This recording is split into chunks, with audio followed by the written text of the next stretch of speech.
Okay.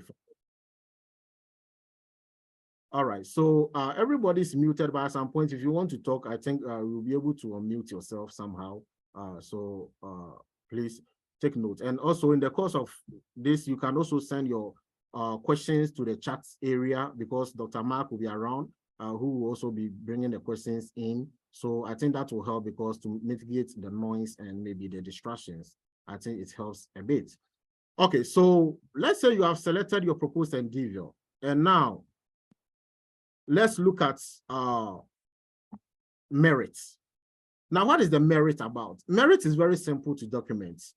When you are drafting your petition, you want to talk about merits. And this whole thing I'm talking about here is about chapter 2. You dedicate chapter 1 for your advanced degree. You describe your master's, you describe your PhD if you have any. And this part will be a chapter 2 of your petition, where you are going to talk about your proposed endeavor. So you just state it in 1 sentence or 2 sentences. I'm applying to further this career. Now, after that, you want to explain the merits. So the merits is where you are actually going to talk about the importance of what you do.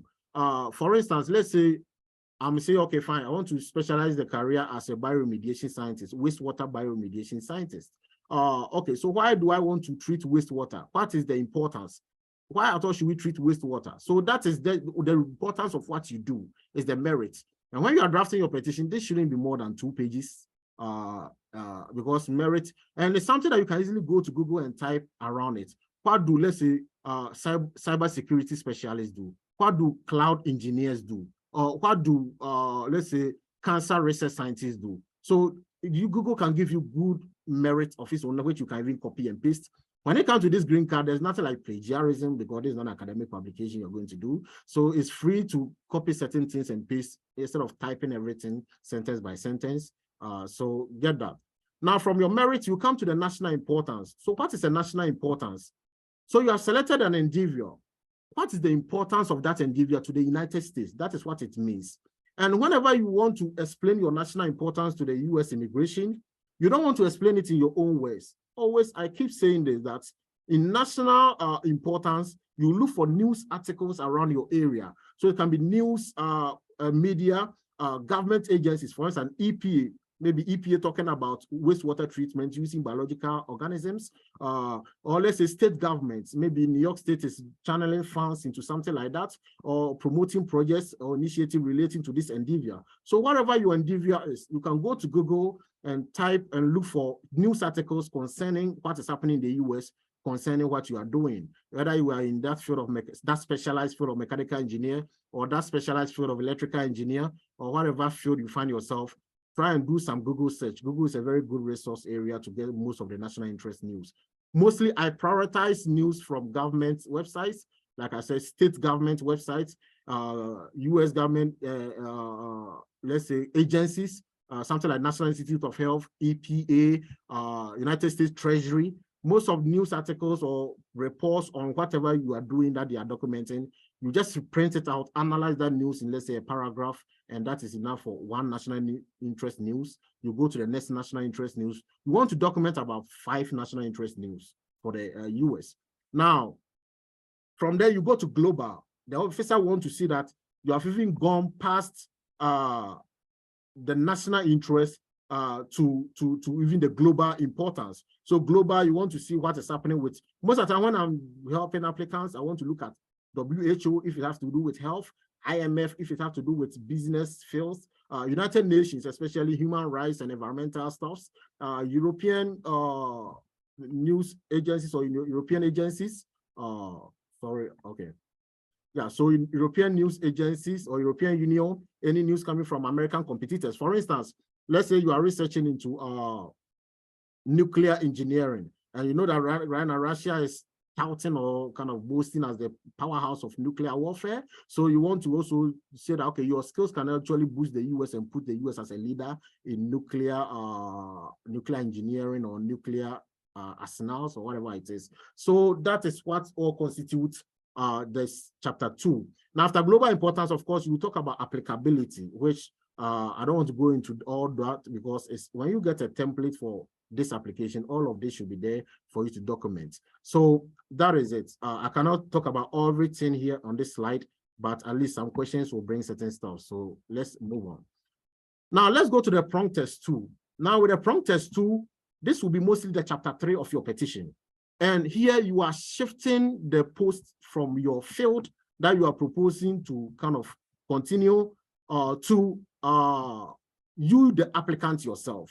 Okay, so what is the prompt test 2? It says that is the applicant well positioned to advance the proposed endeavor? How do you know you are well positioned? That is what we are going to look at. How can one be well positioned? So this is where the USCIS, this was taken from the USCIS website. It said that you must meet at least 3 of the criteria below. But whenever I'm guiding applicants, you see, let us go beyond 3. Let's see if you can document 4, fine. 5, fine. If you right now you are not able to meet all of this, don't panic. Some of this you can easily work on. That's why we call something profile building. You need to build your profile, build your CV. Some of these things are achievable, though you may not have them right now. For instance, let's look at the first criteria, official academic record, showing that you have a degree, diploma, certificate from a college, university, institution of learning relating to exceptional ability. Yes, so this one, somebody will say, okay, but I documented advanced degree in chapter 1. Why am I talking about this? This point, you are going to talk about 4 or 5 course work you did, which have really shaped your career. So this one, everybody should be able to meet this criteria most of the time. The first criteria, especially if you have a bachelor's or master's or PhD, because university education have to do with taking courses and passing them. Now, the next one criteria is letters from current or former employers documenting at least 10 years of full-time experience in your occupation. So with this one, of course, you need letters from HR or attestation letters or employment letters from all places you have worked documenting at least 10 years. Most of the time, applicants I've worked with, it's very difficult meeting this level. I have met some applicants who have even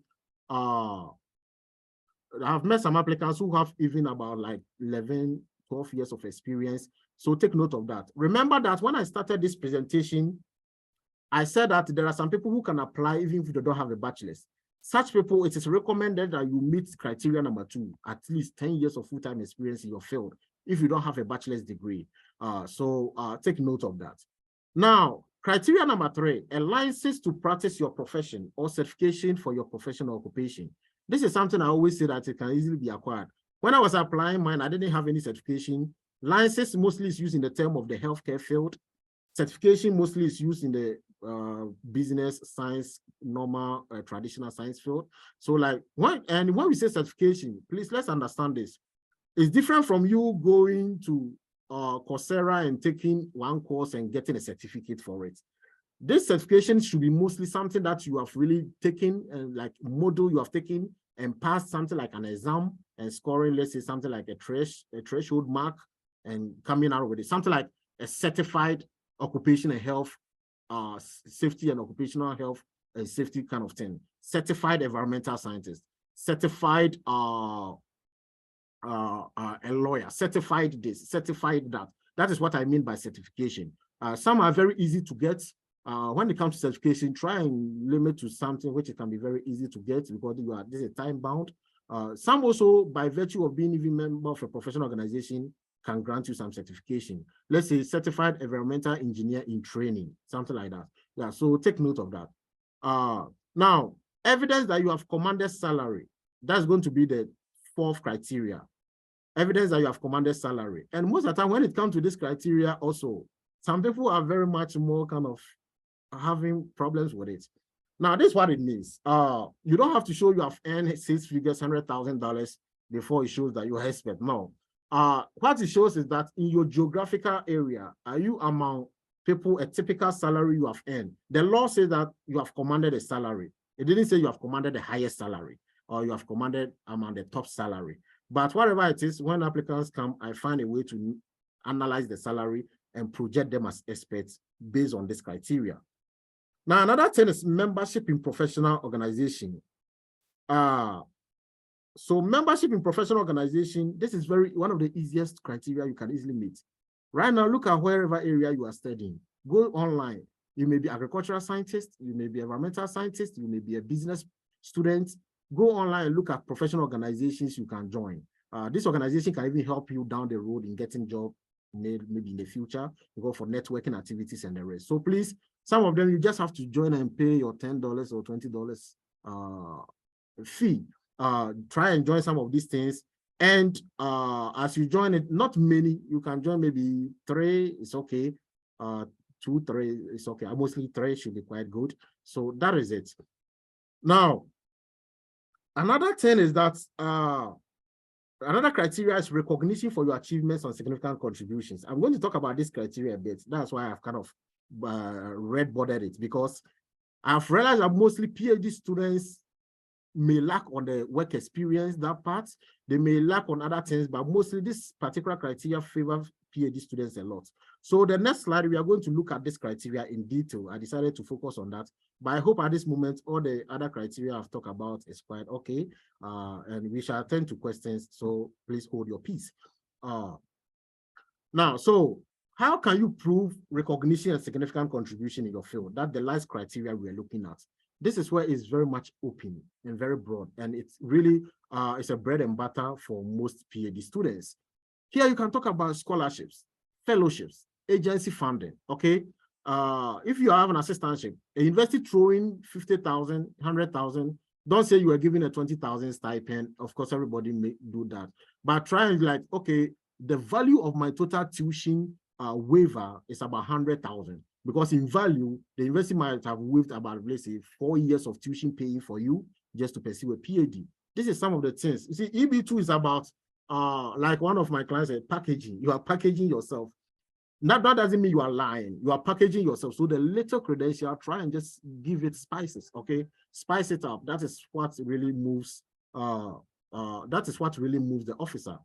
Now, employee awards. Somebody said, will you share your slides? Please, this video is streaming on the YouTube also, so it should be something kind of a good reference point for you. Okay, so employee awards. Yes, let's say you are in the corporate world, maybe best employee, maybe any kind of award, best team leader, whatever it is, take note of that. You can also use it. Presentation awards. Some people will say, some lawyers will say, okay, presentation from university doesn't carry weight. That doesn't mean you can't use it. Don't leave things which carry weight and which doesn't carry weight to yourself. Leave that to the officer. Because when it comes to EB2 National Interest Waiver, it is the basic and the easiest to get compared to the EB1. The EB1 is very advanced level that is very difficult to meet. At times, you even have to be some citation levels. But this one is just like a giveaway green card. And you can get a lot of things to document that you are well positioned to advance your endeavor. Now, patents. Yeah, this is not that much common, but I've seen a couple of applicants who have patented stuffs under their names. So having a patent is equally good, and how you draft and explain this patent can even convince the officer also to adjudicate in your favor. Publication and citations, I asterisk this one because like I said, people actually bother on this a lot, but it falls under this. It's just 1% of it. It is not a criteria that you have to meet. So when I start see certain lawyers rejecting because of publication and citations, I get marveled because I've gathered a whole lot of students, some not having publication at all, getting approved. The law is that if you're able to meet at least 3 of the criteria that we have talked about, you should be good to go. Now, promotions, we have talked about that. Recommendation letters. So recommendation letters, of course, part of this, you'll be collecting recommendation letters. And if you have any question concerning recommendation letters, during the Q&A, you can really throw it out. Now, media publication about you and your lab. Some people do a very good job. That is why when you start this thing at the onset of your master's program, it really helps you to build a profile, because my supervisor used to do this a lot. At times, you invite some media, university media office to come to our lab and write about our research and put it on the media outlet on the university.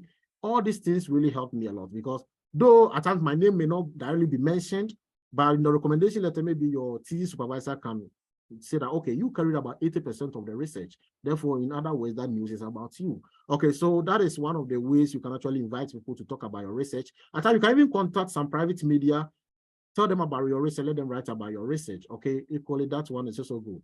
Have you also been invited to be an editor or reviewer of journals? Think about that. It also helps. Technology transfer. Technology transfer means you are doing a research which some company is very interested, and probably, who knows, they might even be funding your lab. You may not know. So your kind of supervisor is a very good reference point for that, for technology transfer stuffs. original research breakthroughs. So let me go back to technology transfer. So whenever you are doing a research where a company is interested, who is going to use your findings to actually on a bigger scale, it can also equally be used. And if you can get a letter from some of these companies, attestation letter to prove that, it's equally very good. So be thinking about these things as the presentation is ongoing. Now, original research breakthrough, of course, let's say the course of your research, you are first to use some technology, you are first to use certain things. Feel free to write about them and support them with letter of recommendation quotations, because it also goes a long way to attest to the fact that you are kind of breaking grounds in your research. Conferences attended. People don't know that even when you attend conference, the name tags itself also serve as evidence. So because whatever you write about this thing, you should provide evidence. Or somebody will say supporting documents. Here we call it evidence. So when you attend a conference, the name tags, you may not value it, go look for it. Some of these name tags have your name, whatever you came to present, or whatever you came to do is equally as good, or maybe the organization that invited you. You attending the conference means you are an expert in that subject which is being discussed. That is the just fundamentals of it. Now, abstract acceptance emails. So I remember when I was filing, my profile was quite weak. I didn't have a publication, I didn't have any citation. So I developed this strategy where I will apply, I will send an abstract to some conferences, some in Europe, some in Asia, and you not necessarily attend, but you know that when you submit abstract, the reviewers will respond back with some favorable email that, okay, we are interested in your abstract, we would like you to present. Now, when you see some of these things, you can print these emails showing that you have been recognized, you have been accepted in your circles. That is what it means, okay? So emails can equally serve as evidence. Conference name tags, so I've talked about conference name tags too. Okay, now, prompt test 3. So with prompt test 3, what really happens here? So the prompt test 3 is a situation where you are comparing yourself to a US citizen and showing that you are better than the ordinary US citizen, okay? And above all, you also have to be talking about some of these things, questions I've asked on this slide. Now, this is mostly a concluding remarks about your skills, and mostly letters of recommendation ending parts are used to support some of this. For instance, let's say I'm writing a recommendation letter for you as somebody who is into, let's say, a specialized area in petroleum engineering. And the concluding area in my letter of recommendation, I can write something like, okay, let's say, Mrs. Lydia is an expert in petroleum engineering, and considering the fact that petroleum products prices are hiking up in the US, we need experts like herself to actually bring prices down for Americans to afford. This will be some of the concluding part of recommendation letters you can use to support, because something is happening in the US and we need your skills. That is the strategy of how you can use it. Or considering the fact that this is happening, or considering the fact that this situation will happen if you don't allow her to stay or him to stay in the United States and contribute his skills. So these are some of the things you'll be asking yourself. Is your endeavor a matter of urgent national security? Would the US suffer any economic loss? Let's say you are in the business field, you are in cybersecurity field. People lose huge sums of money on cybersecurity. So you can say that, okay, probably looking at the fact that a lot of cyber fraud cases are on the ascendancy in the US, we need experts like Mr. or Dr. Michael or Dr. So to stay in the United States to contribute his skills to fighting cyber fraud. Some of these concluding part of recommendation letters really help in this particular section. Mostly my strategy is that I hold on recommendation letters until the last part, until I finish the whole draft, because after that, you have to copy certain parts of your recommendation letters to support certain claims in your petition. So what if you collect all recommendation letters and then you finish your petition, none of the paragraphs on the recommendation letter can support certain things? Then that means you have a whole letters which are, excuse me to say, useless. So I finish my recommendation letters before I actually come. I finish my petition before I come to my recommendation letters. But you have to list people down who are ready to either write recommendation letter for you or sign recommendation for you. At times you can write it and ask them to sign for you. It's allowed. Now, this is a summary of all this thing I've talked about. When the USCIS officer picks your petition, before it comes to this green column, which is the approval, it goes through this whole stage. He looks for advanced degree. Do you have it? Okay, let's say you have, yes, you have a PhD, you have a master's, or you have a bachelor's plus 5 years experience. Solid. Okay, you have advanced degree. Or maybe no, you don't have an advanced degree. If no, then does she or he satisfy at least 3 exceptional ability? Those criteria that was listed. So if you don't have a bachelor's, can you still satisfy at least 3? You ask yourself. If yes, then you go to the next stage. If no, then of course, unfortunately, you don't qualify for the green card. Now, for the next stage, the officer will be looking at the prong test 1. So at times when people bring their petition to me, you see that they have kind of national interests have come to the bottom and they have brought this one up and they will be kind of missing this whole thing. A petition should flow like this. If it's not flowing like this, then you have to really structure things in your petition. Now, has the applicant really shown that the field has merit or national interest? I've talked about all these things. Then if you have really documented it well, documented your national interest, documented your global, even your global interest, then you go to the next one. The second prong, has the applicant shown that he or she is well positioned? He will actually look to mark to see you have met 3 out of those criteria. So it's not about citations, it's not about publications. If you have it, we can equally be adding all of them into your exceptional ability. Some people at the end can have about 10 exceptional ability points written out of all these things that I mentioned. So if you also have 4 good, if you have 5 good, so take note of that. Then if he is satisfied with your exceptional ability part, then he comes to the unbalanced argument. And if you do the unbalanced argument very well, then of course, he goes on to approve the green card. If he's not satisfied, he doesn't reject or deny your petition straight away. He gives you a second chance to redeem yourself by explaining parts that you didn't explain very well, by issuing something they call RFE, request for evidence. And the second request of evidence is giving a maximum of 3 months to respond to. And if you're unable to respond it convincingly, then of course you receive intent to deny, then or probably a denial. So take note of that. I've seen a lot of people who come and they get requests for evidence for all 3 prongs, and it's very, very disheartening. So please make sure that the first time you're doing a very good job to try and seal all these potholes before actually you get your green card approved. Now, somebody will ask, therefore, where do I come in? How do I assess people? So, like I said, some people are like, okay, can you assess my profile to see if I qualify? In that way, I can do a one-on-one Zoom consultation with you, get me your detailed CV, go through and kind of light side by side with the US criteria, things you can get, we mark it out, things which are easy for you to get, or you don't have them, we just give you time to work on them and get them. And you don't wait, but you can still begin filing your application whilst you are working on your profile.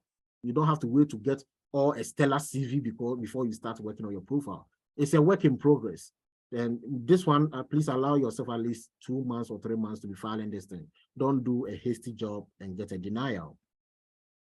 Now, there are other things that I can also do. Some people also come and they said, okay, fine. I want a structure for my outline. I want a structured outline. Can you help me do that? Yeah, so probably you come, I can structure it chapter by chapter, giving it very good heading, and so that you go and draft and fill it in yourself. I do this one also for people.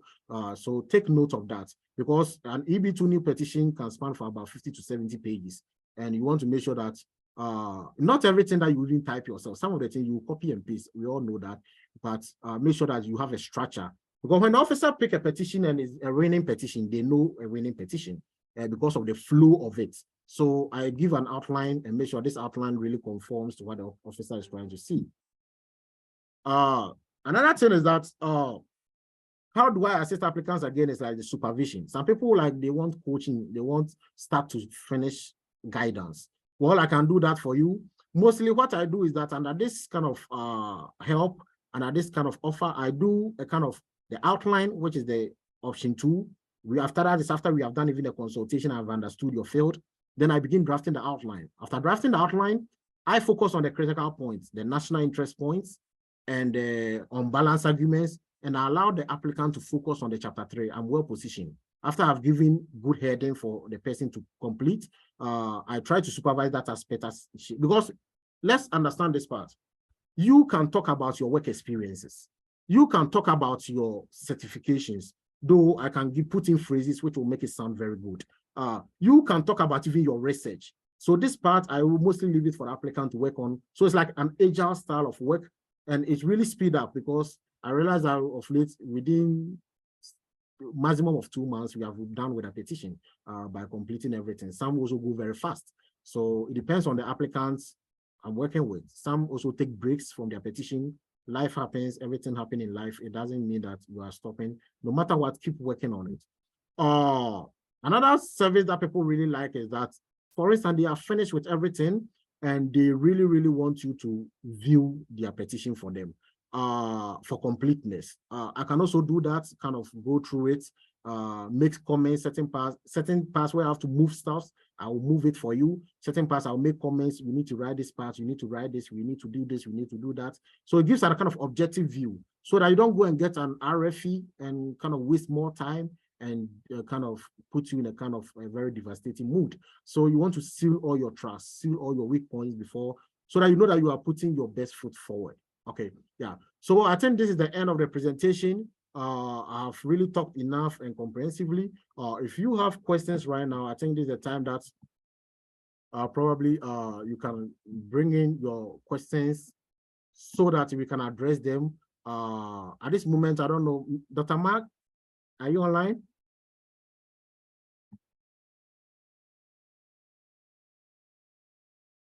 Dr. Mark, can you unmute yourself? Okay, so I have people who have raised up their hand that they have questions. So I'm going to respond to them as we are waiting for Dr. Mark to actually coordinate the questions.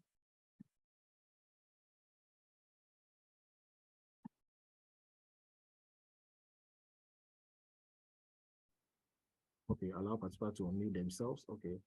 All right. I think everybody can unmute themselves right now. There were questions in the chat, so I would read them out. Okay. So the first question is the explanation of the merits. You described that it should be 2 pages. Okay. So the person is asking whether it should be double spaced. Okay, yeah. So for a typical petition, mostly after everything is done, the formatting, I do a double space. Yeah, so with the double space, yeah, even if we do a double space, I'm not saying it should be cut in stone, like it should be strictly 2 pages, but you don't want to write too much on merit. One thing of this thing is that you don't want to let the officer get lost in your petition, writing too much of merit. Because merit is very simple. You are describing what you do, the importance of it to society. And getting to the end, you can put in some educational requirements that enable one to practice in this field or that specialized field. So by the time you finish drafting this, and if left to me alone, you shouldn't exceed, let's say 2 to 3 pages is allowable. Yes. I don't mean strictly 2 pages, but at least you shouldn't draft too much. Okay, so 2 to 3 pages is quite okay. Yeah. Thank you very much. And there's another question. Besides the masters in environmental related projects, does one need to link his or her previous work experience with it, such as being a geologist in the mining sector? I don't know whoever asked that question, whichever field he or she is. You are talking about the endeavor, right?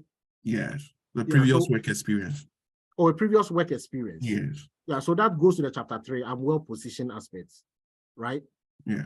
Yeah, so when you are drafting work experience, you want to write about a company, you work in the pedigree of the company, and then you come to the role you played. Most of the time when I'm supervising applicants, when they are drafting their chapter 3, I tell them, when you're in the company, what are some of the good things you really achieved that you can talk about? Maybe you help the company to get additional, let's say, or increase their customer base by, let's say, 30%.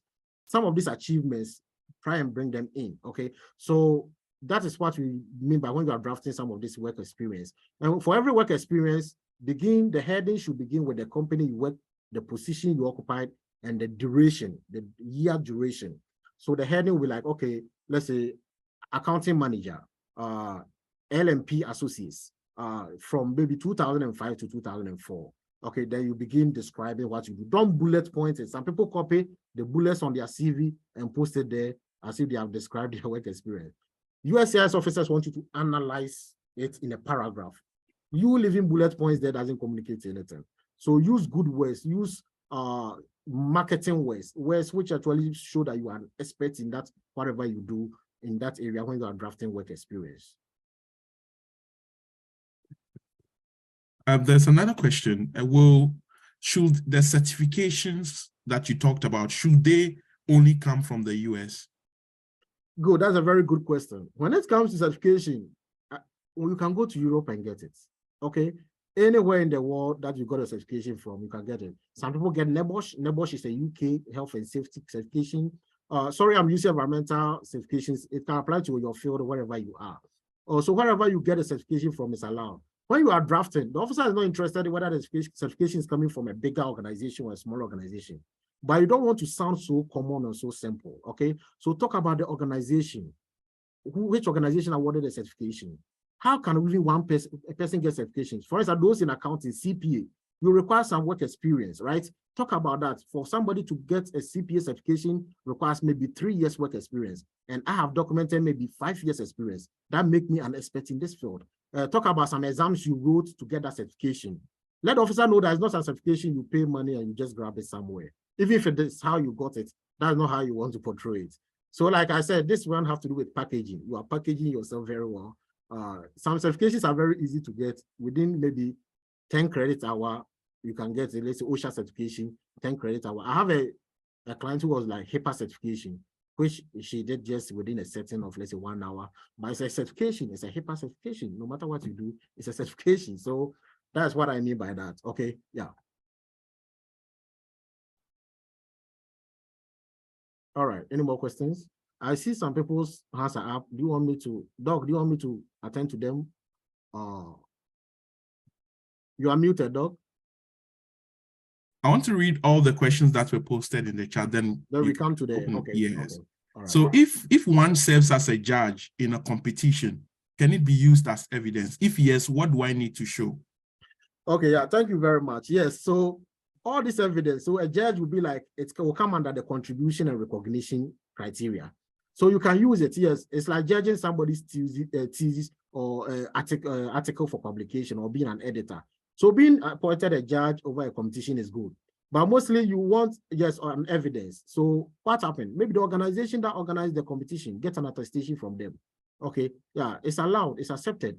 Maybe the organization that organized it will write, okay, Mr. So-and-so was appointed a judge over this competition, looking at his pedigree in this area and his honesty and whatever it is. Therefore, he did a very good job and the competition was a success. Such short letter is equally accepted as an evidence. Providing an evidence is better than providing nothing at all, because you don't want to be bringing back requests for evidence for not providing evidence. Yeah. Okay. Thank you.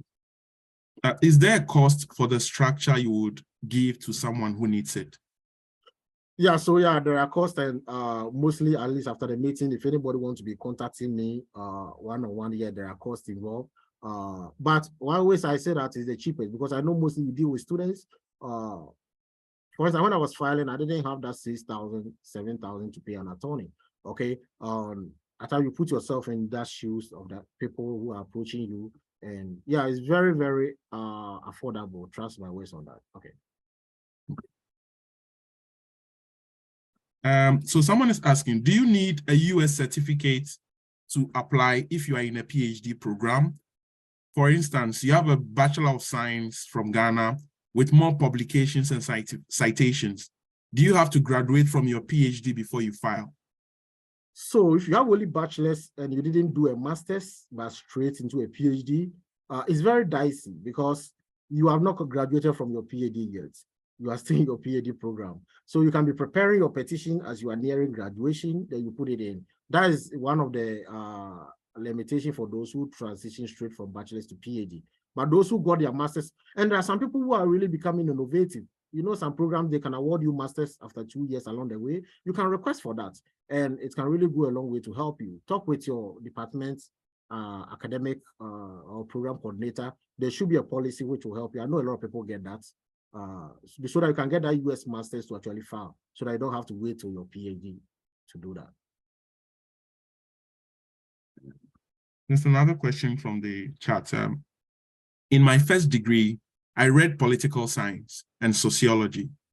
After university, my national service I did in Ghana.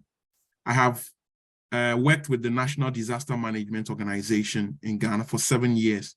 Currently, I'm in the United States. So I think the person is asking how you can put forward a good foot. Yeah, so let me talk about this. I will come, you see, that brings me to this thing I wanted to talk about. When it comes to a field which has merit and national importance, people think that, okay, you have to be doing something the US is really interested in before you can get approved. I've seen people who are into linguistics, German language, different fields getting approved. Okay, USCIS have not set any list of fields that these fields are getting approved. So far as your program is run by the university, it's considered that it has merit. No university will throw resources into, excuse me to say, useless program. So there's nothing like a useless program. That is why the burden of proof lie on you, the applicant, to explain your endeavor to the officer. This is what I do. For instance, let's say you do linguistics. What is the merit of what you do? The questioner asks that she does what? Philosophy and what? Or you political science and sociology. Political science and sociology. Okay, political science, sociology. Sociology, studying about human systems, human behavior. That means most of your national interest items are going to come from the Department of Human Services. Okay, in the US, most of your national interest things bordering on society, race, and all those things will come under your criteria. So it is something that is easily doable. When you go for national interest, that is where you're going to collect a lot of your needs from. I've helped an applicant who was doing something like migration and child trafficking specialist. That was his proposed endeavor, and he drafted a very good petition, and he should be getting approval very soon. So every field is accepted, followed, and the structure is the same. So when people contact me, they ask, "Oh, have you worked with a cybersecurity before? Or have you worked with a pharmacist before?" It's not about the field. The structure is the same.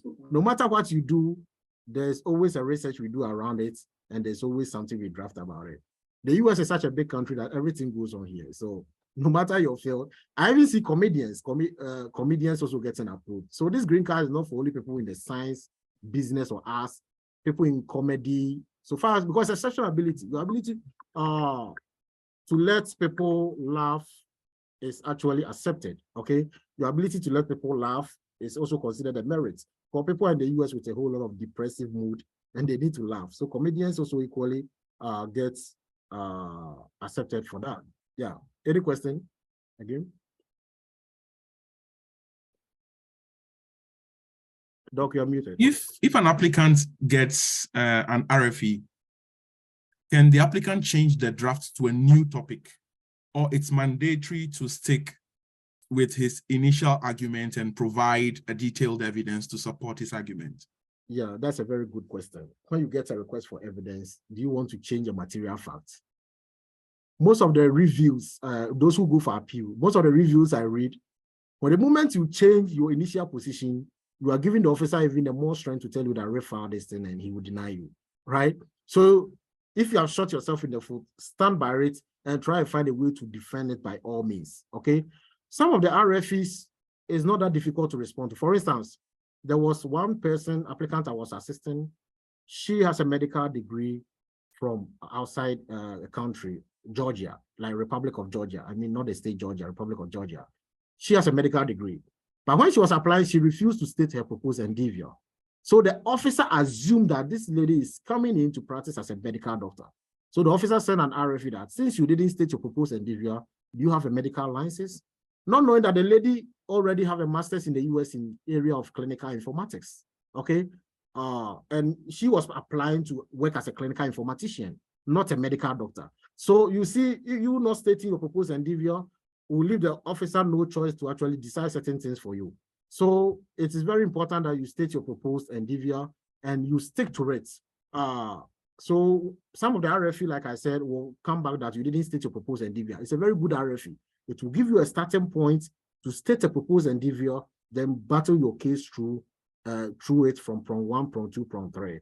It's better that way than somebody who stated a proposed endeavor and didn't state it well. But if you didn't state it when you want to restate it, don't veer too much from what you submitted initially. Please, changing an entire petition. For instance, I have somebody who drafted and wanted to work in the US for a corporation. It's not bad to draft and proposing to work in the bigger corporate America. But some people want to state that, oh, they will create jobs, create employment. The moment you state that, you are applying as an entrepreneur, and the officer will be tempted to issue RFE soliciting for business plan. When you bring such RFE to me, I don't do business plan. I don't help people on such RFEs because you stated that you're going to be an entrepreneur. You want to create jobs. So officer wants you to see your startup capital, your business plan, how many people you are going to employ. So most of the people I work with, I say, no, even if you're in the IT, I'm not going there. I'll create a job, I'll create a consultancy. No, don't do that. File as normal, you are filing, you have skills, you are going to contribute to the normal corporate, bigger America, corporate America. It's acceptable. You don't have to say you are going to start a business before you get approved. But if you want to go the entrepreneurship route, probably you want to consult attorneys who work with entrepreneurs. I don't do entrepreneurship because of the business plan thing. I don't go into that area. Okay. So there's another question. How many chapters for the petition in total? Yeah, so mostly by the time you finish this thing, you should be moving around, like, let's say 5 chapters.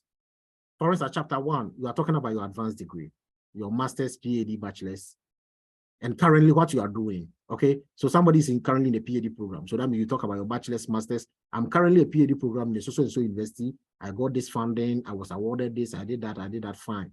Then you come to chapter 2, merit, national importance, global importance, and applicability. That forms chapter 2.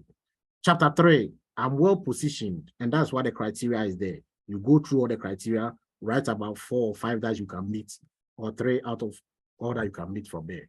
Then you come to chapter 4, on balance.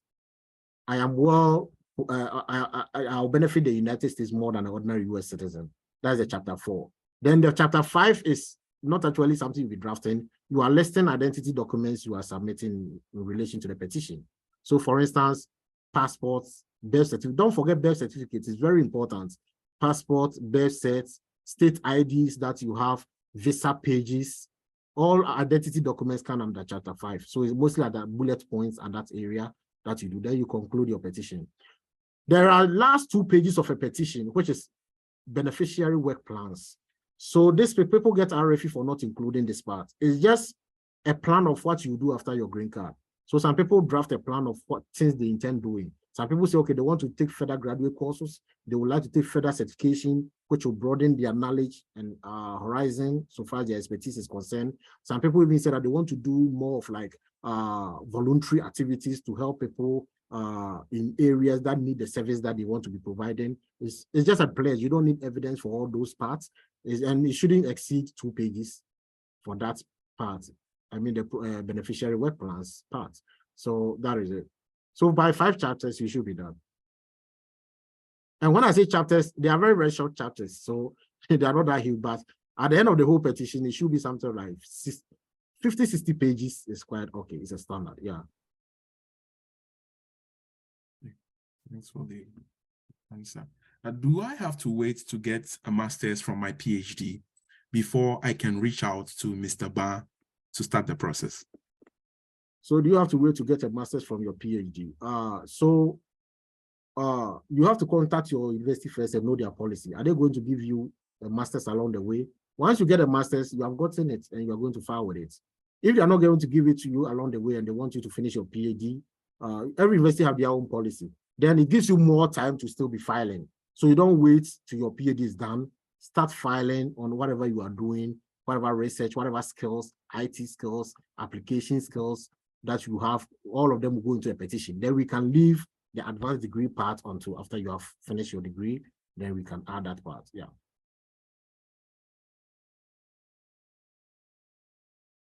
Someone is asking in the chat, how does one get your contacts? And also, what are your charges if you were to write a petition? Okay, so yeah, for some reason, I'm not going to quote charges here, but like I said, my contact is on my YouTube page. I think I have also my, so my YouTube handle was actually on the flyer, wherever you got a flyer to actually join. On my YouTube videos, I put my contact there. My email is there. I'm also commenting my email.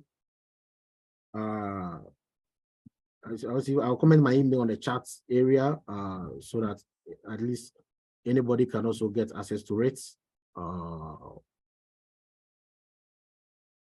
Yeah, so I'm commenting my email on that. Okay, so Doc, you can move on to the next. Okay, and then I wanted to add that if there are questions that may require you to refer, put up your slide think you can put up your slide and use aspects of your slide to show us. Okay, you want me to share my slide again? Yes. Okay. So aspects of your slide that may visually help the participants to grasp what you're describing. Okay, let me share it on this side. Okay. So which part is the question actually coming from? Okay. So can you highlight on the balance a bit? And then when you say 50 to 70 pages, does it mean 50 to 70 pages for the application document? Okay, so the unbalance, you want me to go to that side a bit? Okay. Yes. So that's protest 3. Mostly that's the chapter 4 of your petition. Now, unbalance means you comparing yourself to the United States citizen. Why should we give you a green card to come and kick a US citizen out of a job? That's what the US officer is asking. So most of the time, there are some techniques I use for applicants. Mostly, I don't want to put it, but these questions all borders on the techniques I use. For instance, you are documenting that you have a specialized skill, so that if this skill is not utilized in the US is going to suffer certain harm. It could be something like you are working on, which have to do with a national security thing, which needs your skill to be that. For instance, I had a client who got approved in geographic information systems, okay? And this part, the person drafted that, okay, looking at my skills in GIS, I think the US military needs to enhance skills in GIS in wartime planning, okay? GIS can be used in wartime planning or planning like warfare. So therefore, the US military can be weakened without my skill in the US. Yeah, whether it's true or not, you have stated that because that is part of your skill that you have. So you are mentioning skills that actually will let the US officer know that, okay, fine. Without accepting this girl, we are going to lose this, or without accepting this guy, we are going to lose this skill in the US. Or let's say the US will suffer economic loss. Let's say you are in an area where in the business field or economics field, accounting field, where there are a lot of leakages, businesses are closing and folding up, their statements are not going as planned. Therefore, without your skills, US businesses are going to suffer. US businesses are going to fold up. US businesses are going to go bankrupt. Recently, we have seen banks folding up because they're unable to put their finances in good order. These are good points you can even reference in writing this part concerning protest 3. So it's about making comparison. And also, what makes you better than the US citizen? For instance, it may be that you have a PhD. The ordinary US citizen is coming to this job market with ordinary bachelors. Let's say you have a master's, you are advanced than the US citizen, okay? It could be that you have international exposure, you have worked in other countries. The US citizen is only limited to the US. And this field is a field which is to be global. You should have a global perspective. That makes you an advanced than the US citizen. And at the end, recommendation letter quotes, I can't stress enough, is going to do some magic at this session. Bring a recommendation letter quotes to support some of these things that you write to make that argument. Because US officers at times will trust more of what experts say. Okay, so if an expert is saying you are needed in the US, they should allow you to stay. Who is the officer to decline it? Okay, so that is also another trick to work on that. And the second part of the question was the 50 to 70 pages, right? Yes. Okay, so most of the time applicants, okay, fine. So when I say 50 to 70 pages, I mean, it depends on everybody's profile. Some people have stellar profiles that they have a lot of things to document. It depends on everybody's profile, but the standard EB2 petition I've seen is not less than 45 or 50 pages. Because you'll be writing, and at times the national interest news, you'll be copying some of them and pasting. The document will be expanding. By the time you finish, you have a huge number of pages to deal with. You may seem that it's something small, but you'll be writing quite some good amount of content. Yeah. Okay, thank you. Must one have 10 years working experience, or it can be less? Okay, so let me go to that 10-year experience. Okay, so you mean the meeting 3 out of this. Meet whatever you can satisfy. It's not compulsory to meet everything. Okay, so you have the academic records, fine, you have met criteria 1. Let us show you have 10 years experience. You don't have that. It could be that you have 8 years experience, 7 years experience. That doesn't mean we will not talk about your work experience, but that work experience can be talked about as contribution. Okay, you have contributed your skill in the form of work experience, okay, or helping other companies to progress or grow. But it doesn't meet, if it doesn't meet the 10-year threshold, we will not count it as a 10-year, but we can count it as a recognition for achievement or significant contribution. For somebody to have 8 years or 7 years in a field, You can't trash that. So we write about that, though we don't document it as meeting 10-year threshold, but it can also come to support the recognition for achievements and contribution session. So should schools transcripts and certificates be added? Yes, chapter 1, you need official transcript and certificates, diploma. So mostly, I remember when I was filing, I have to finish everything until my degree landed, and I made a copy and added it. You need that. You can't send without it. You get RFE for it. Okay, so get official transcript, and of course, your certificate, you can make a copy of it. But even the transcript, let it be official. Mostly, the university will send it in an envelope. Don't tear and open the envelope. Let it be in the envelope and add it to your documents. Okay. Thanks so much. What if your chosen area of endeavor does not align with your previous work experience? Yes, we have found this thing as something. Some of the people that bring their case in their resume, they are working in a particular field. All of a sudden, they transition to another field. You see, like I said, EB2-NIW is packaging. Okay, find a way to link some related skills you got from your previous job to this one. For instance, I was working with a client who did a bachelor's in agricultural genetic engineering from Nigeria, and she came to do MBA in the US and working with one of the biggest companies. I don't want to mention it. Okay, so for somebody who has, well, what use is a genetic engineering having to do with your MBA that we are going to file? Of course, we have to draft that she has a degree, and degree is a degree. But part of it, we made it. We kind of, I don't know. We coined a draft so that we made sure that there was a transferable skill from even that degree to this part. Why did you even transition field? Okay, maybe somebody said, okay, after looking at the fact that genetic engineering needs some bit of business skills to make sure that we propagate this field, I then transition into the business industry or business field to get more knowledge on that. You see, that smart connecting statement is okay for the officer to accept it. Okay, yeah, so it's okay to have work experience in some field and other field. But when it comes to chapter 3, if a work experience is not directly related to the skill, mostly we leave it out. We try to focus on the work experience that have to do with the proposed endeavor. So it depends, unless I see the person's CV of how much it deviates, you can actually tell that whether I will take it out or we will add it. It depends on how the deviation is. It may be very related.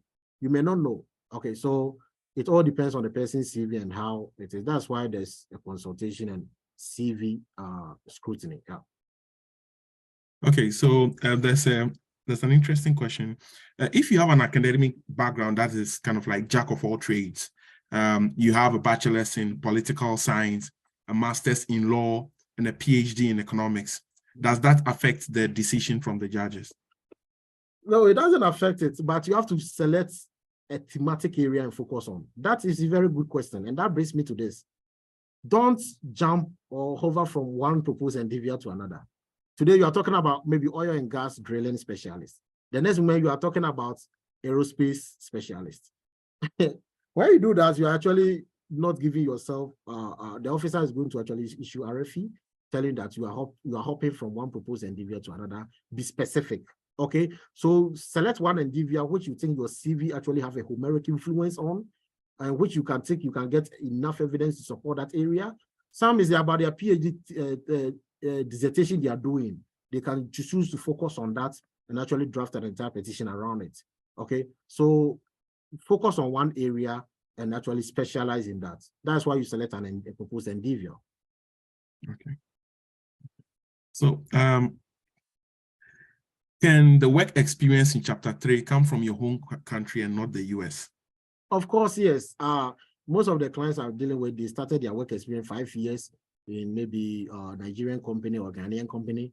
Then they came to the US, then they are continuing their work experience. Yeah, so you draft from there. It's accepted. So far as you can get employment letters to prove it. Some at times getting evidence because they don't want to go to their HR back there. But at least you got an employment letter. Maybe you can also get an attestation letter. If you are free or you have a relationship with the HR can write an attestation letter that, oh, Mr. So-and-so worked with us from this period to that period. This was his position. He was paid this amount of remuneration or salary. Such short letter is also equally good as evidence. Okay. So yeah, don't neglect your work experience from your home country. It's very important. So you mentioned that Bachelor of Science degree with 5+ years experience is needed. Mm-hmm. Is there a probability that someone who hasn't got a job after a bachelor's but meets at least 3 of the criteria gets approved? Okay, so somebody who have not gotten a bachelor's degree, right? Someone who hasn't gotten a job after the bachelor's degree. Yes. But can meet at least 3 of the criteria. Yes. Yeah, so if you have a bachelor's degree and you don't have that 5 years experience, unfortunately, because if you look at that decision tree, that's the first barrier you have to cross, advanced degree, okay? But let's say you have a bachelor's, you don't have a work experience. This is how you should go about it. There are 2 ways of filing this green card. Either you are filing as an advanced degree professional, or you are filing as an exceptional ability professional. Exceptional ability professional is a route of people who don't even have a bachelor's degree plus that 5 years experience. But the moment you start chapter 1 and you say that I am an advanced degree professional, the officer is hoping to see a bachelor's plus 5 years experience. So if you don't have that 5 years experience plus the bachelor's, start your petition with I am applying as an exceptional ability candidate for EB2-NIW purpose. Okay, then that means you are going straight to talking about those criteria and talking about those you can meet to actually satisfy it. So it depends on what the officer hold you account on what you say on your petition. I hope I make myself clear. Thank you very much. So can people from outside the US recommend? Oh, sure, yes. So that brings me to recommendation letters. In fact, USCIS prefer that you spread your recommendation letters geographically. Some people have the temptation of collecting a recommendation letter from the US. I wouldn't advise that. Spread it out. I remember during my time, I got 3 from the US, 1 from Brazil, 1 from Belgium, and another from, I've forgotten the country. So you can spread it continentally, okay? Some from Africa, any country in Africa, equally acceptable. Around the world, you want to show that you are even well noted around the globe and not just geographically limiting yourself to one area. So when you're collecting recommendation letters, put that in mind. I have a video on my YouTube channel where I talk about recommendation letters. Spreading it is very good. Yeah. Okay. So when you have 2 specialization, you have practiced with one, but have publications with the other one. Do you need to highlight both or just one? So you have published one, you have publication with one specialization. But then you practice in the other. You are practicing in the other. Okay. So publications. Publications are meant to show that you have contributed to the industry. If the publication is not actually contributing to the endeavor or the field, it will be very difficult counting it in. So if you want to talk about your publication, I think that will give you a strong point, focus on that. If you want to work on your practicing field because you have accumulated more work experience and more accolades in that area, focus on that. Okay. Yeah, you don't want to be talking about a publication which have nothing to do with maybe mechanical engineering. If you're a mechanical engineer, you have transitioned to mechanical engineering. So you don't want to be mixing fields. So that is limit your stick to one field and make sure that all evidence will get you as an expert in that field. Great. Is there any age limit for the NIW? No, this is not like Canada immigration. This one, you can apply even if you're 50 years, so far as you can document that you can come to the US, you're in good health, you don't have any communicable disease or barriers to adjusting status or immigrating, you are just okay. Okay. So someone says, I have a master's from the US and a PhD from another country. Am I supposed to get a credential evaluation for the PhD? Master's from the US. But then a PhD from another country. Yes. Okay, so those who have gotten a US degree mostly are waived for the credential evaluations. Okay, yeah, so the fact that you have schooled in the US, you have masters, mostly the credential evaluation is going to be waived for you. Because they consider that so far as you have been able, and advanced degree, the master's prove advanced degree.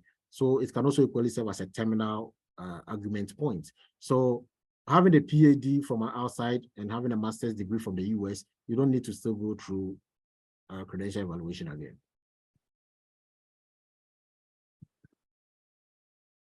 So my friend, so this is another question in the chat. My friend is on a J1 research scholar visa and undertaking a year period abroad in the US. Can she file for the EB2? She has about 8 months for a J1 to run out.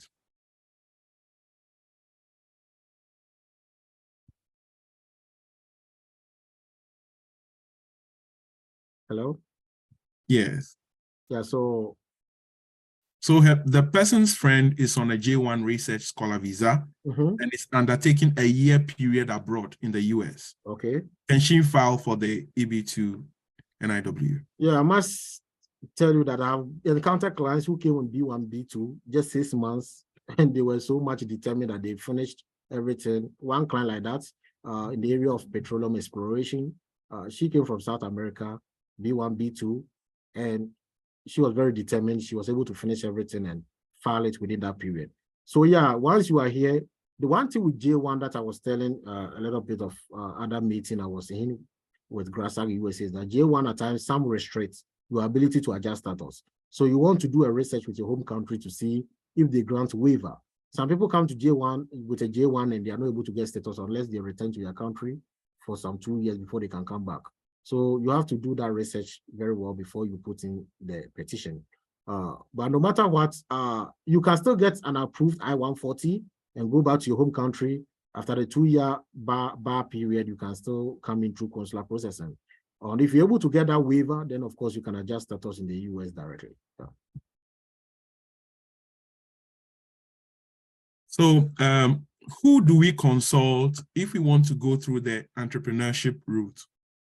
That's right. So currently, I can't actually recommend anybody in that entrepreneurship route. Entrepreneurship route is not that different from whatever we are discussing here. Mostly the structure is the same. By you proposing to say that you want to establish a business, it is calling for a business plan. So you should be able to have a section where you are explaining your business plan, the economic outlook of your business, how many people you intend to employ, your financial status state right now to be able to kind of advance that business. Okay, I think all these things goes into the entrepreneurship one. I've not encountered a client in one which we are going to entrepreneurship, so I can't actually recommend also somebody who does entrepreneurship right now. But try and do a research. Maybe you'll find one. Most lawyers even don't like taking entrepreneurship routes for some reasons. But one thing with EB2 national interest waiver is that if you are very determined on your own, at times you can even file without a lawyer and do everything on your own. For instance, like myself, 3 lawyers turned me down, and I was able still determined to get it approved.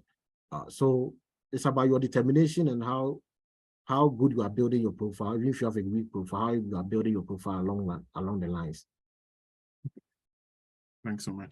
Can the application be done while on OPT? Oh, sure, yes. So the client that I got approved in GIS, she was on OPT. She came to me, she didn't have any publications, citations, but I told her that you do not need to worry. She had a very good CV, some leadership experience in school, joining of some getting some scholarship funding, fellowships and other stuff. But yeah, so you can be on OPT and apply. You can be on H1B and apply. So you need a legal status. The only status you can't be undocumented and apply. That is why when the EB2 retrogressed, it's really causing disturbance for certain people, because if you are maxing out on your OPT and you are actually maxing out on your H1B, you need to find a status to be on. Either you enroll in a new school, a new program, to buy time for yourself until you become current. So all these things come into play. Yeah. So when one is approved, how does it affect their dependents? Yeah, so when you are approved, it covers your entire dependents. Mine covered my spouse and my child, though my second child was a US-born citizen. So yeah, it covers all your dependents when you are approved. It doesn't leave any of them out, even including those who are out of the US. So when you are filling the I-140 form, you are supposed to declare all children you have, even including stepchildren. Because if you don't include them, it becomes very problematic to get a benefit for them when you are approved. Like somebody got approved and he wasn't married. He had a girlfriend, and right after approval, he's trying to sneak the girlfriend in. And I said, no, things don't work like that. If you marry your girlfriend, she will have to go through a different route, F2A. That's a spouse of a permanent resident, which is a different queue itself. So the important thing is that if you are planning to get married and add your spouse than actually putting them in that queue and getting frustrated. Okay. For someone who isn't in the US, is it okay to have all your evidence and documents from foreign countries, no achievements specifically gotten in the US? Yeah, so this green card program is not for only people in the US. I've gotten people, in fact, only Pakistanis are getting approved a lot. And that's why I want a lot of Africans also come in and start getting approval, because, yeah, a lot of Pakistanis, you see that they're struggling writing in English, but those guys are so determined that a lot of people, I'm in a group with them and they are getting a lot of approvals. So you cannot get approval from outside the US based on work experience in outside the US, having nothing to do with the US. Okay, yeah. And one thing, the reason why EB2 have retrogressed recently is that it recently became popular. A lot of people didn't shift attention to it. But recently, it looks like because of the IT layoff, tech layoffs, and the other things, people coming through B1, B2, and adjusting status, all making the visa numbers in high demand. That is causing this whole thing to really retrogress. So at first, it was current throughout, and you ask yourself, do people really apply for this thing? But recently, you see that you check the visa bulletin, and it's going somewhere like July 2022 and the rest. Yeah, so people are applying from outside the US, and they are getting approvals in their numbers, yeah. Okay. So someone says, I'm a PhD in pharmacoeconomics. Okay, he's a PhD pharmacoeconomics student, has a master's and a bachelor's in economics, and then published thesis with 8 citations. He's reviewed articles the person has reviewed articles for Sage Journal, professional certifications in the US. And then the person also has a grant as a graduate research assistant now. So the person is trying to ask whether he or she is in good standing, considering the background. Yeah, so I can't actually tell you that you are in good standing, you are going to get approved. That's very unprofessional. I'm not in that position to make that call. But looking at all the things you have listed, I think you can even cross that 6 criteria and get even about 5 of them. So I think, yeah, he has a strong profile based on whatever he's saying. But remember, one thing you also have to know is that I've seen people with strong profiles getting denied. Why? Because they get so kind of swollen-headed on their profile and they don't do a lot of convincing writing. So how you draft your petition, how you structure it, the heading you give to every session. Let's say you are saying that you have memberships. Some people just give the heading memberships.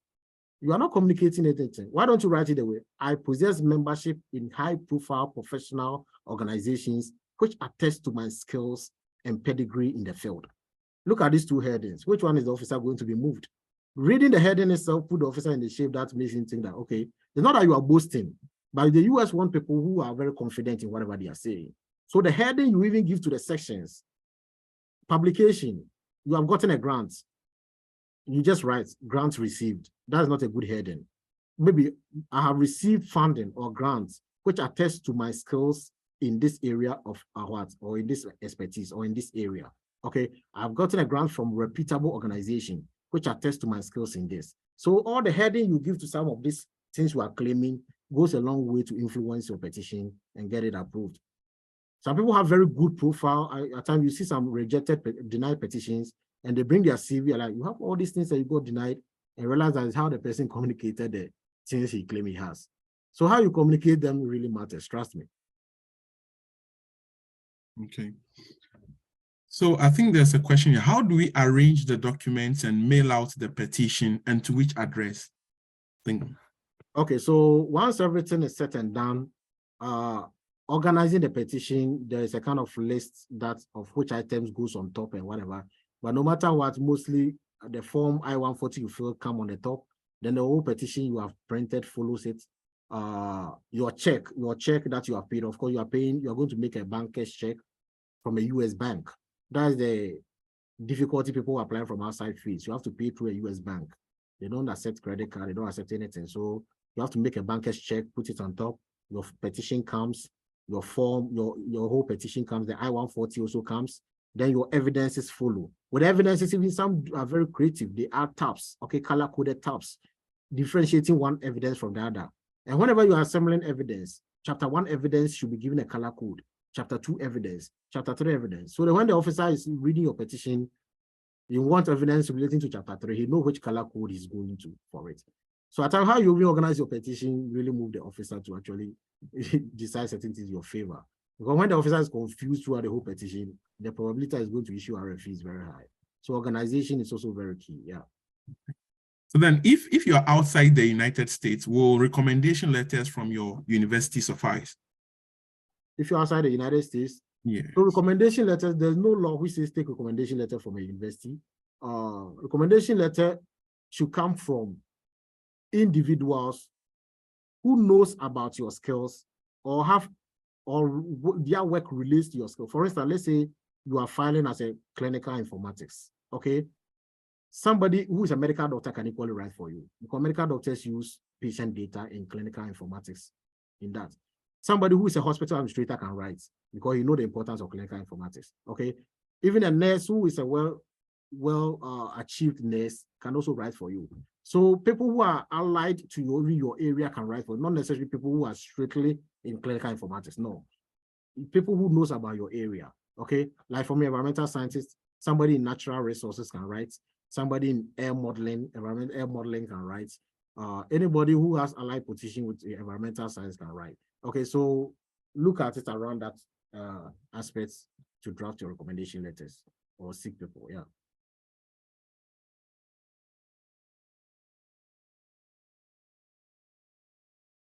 All right, so we have, yeah. Okay, some people have raised up their hands. Doc, can you actually let them kind of come in?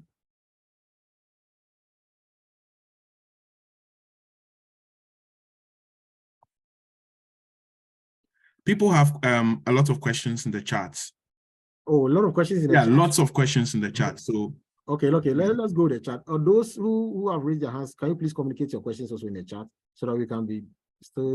Yeah, okay. So someone is saying that if they have already have a job offer before graduating from their master's, can the person apply referencing that? Yes, so it's part of the, yeah, when I listed all those stuff that you can show as recognition or contribution or those kind of 6 criteria, you can also mention job offer you have acquired. You can give it a heading that, okay, this so company have hired me for this position and are willing to pay me this amount of money, which goes a long way to show that I'm well positioned for this endeavor. Okay, yeah, so you are using your job offer to also showcase yourself. It's allowed. Okay, there's a question. If I have commenced a PhD, but then facing some challenges, however, I have sufficient publication, citations, research niche of specific interest in the US, can the individual decide to apply for the EB2 while seeking for other options to continue with school again? Read the question again, please. Says, if I have commenced a PhD, but facing some challenges, however, I have some sufficient publications, citations, research niche, and then specific interest in the US, can the individual apply for the EB2? Yeah, so you don't need to finish your PhD so far as you have a master's to support that. Okay, yeah, so if you have a master's before going to that PhD, you can file based on your master's, okay, with all whatever citation and publications you have to kind of go into it. You don't have to actually wait till you finish your PhD. I know a lot of people who are into kind of toxic laboratories for PhDs, and they are looking for ways to actually jump ships and find other career to do. So yeah, it's allowed. You can file whilst you're in a PhD program. And I filed mine when I was in the first year of PhD. So there's nothing but that was when I finished with my master's. So that's why you need that master's to actually do that, or you need a bachelor's plus 5 years to do that if you are not done with your PhD. Yeah. Okay, I think there's some clarification that someone needed. You see, when you talked about copy and paste, I know you were talking about from the CV and then maybe from other sections of the document that the person has already written something and then referencing it somewhere. But someone is saying with the copying and pasting, would that be plagiarism? I think there's that clarification that's needed in terms of copying one section of your own document, one section of your own document to another section of the same document. I know that's not plagiarism. You see, when you are drafting a petition, USCIS don't even use any plagiarism software check. Most petitions are templates somebody has taken from somebody else, okay? For instance, let's say you have a cybersecurity professional who got approved. You can take his templates and adjust it to yours, just that way he's talking about his advanced degree, you are talking about your own advanced degree. Whenever he's talking about this skill, you compare it to your situation, you take that one out and replace it with your skills, okay? So that is how some people are able to draft very fast. So when it comes to copying and pasting, for instance, if I want some information relating to a merit of, okay, please hold on. No,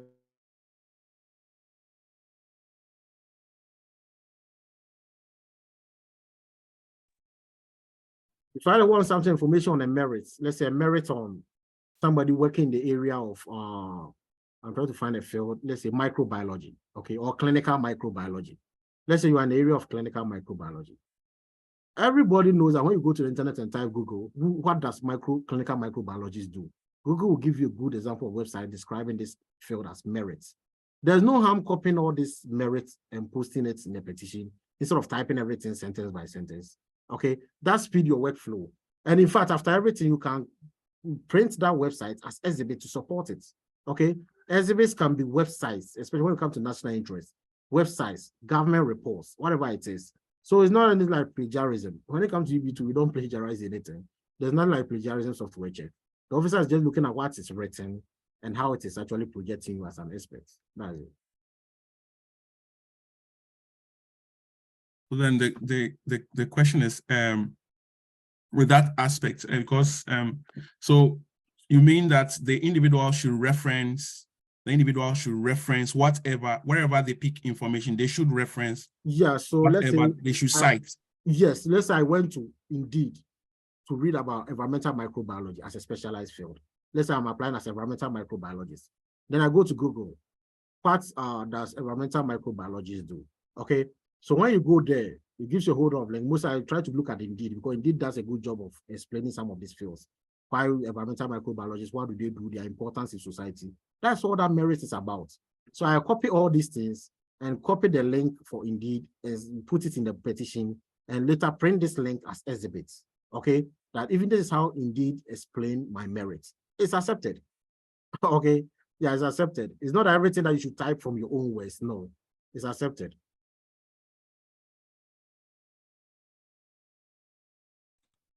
Okay. Does work as research assistant count for years of experience? Yeah, work as research assistant. One thing. Yeah. Okay, so one thing is that for research assistants, it's a work you did whilst you were a student. And most of the time, work you do while student work mostly does not count as a work experience, but it counts as a contribution. Okay, so the contribution and recognition criteria, research assistantship can come under it. Okay, so I was appointed as a research assistant and I played a role in it. Oh, I think it was posted on my page too. Yeah, so I played this role ensuring this or ensuring that or ensuring that. Okay, so it's very much important that you have to write about your research assistants. Mostly we also write it under voluntary and other contributions. Okay, we also write it under that section, maybe students work or students voluntary contributions or something like that. Yeah.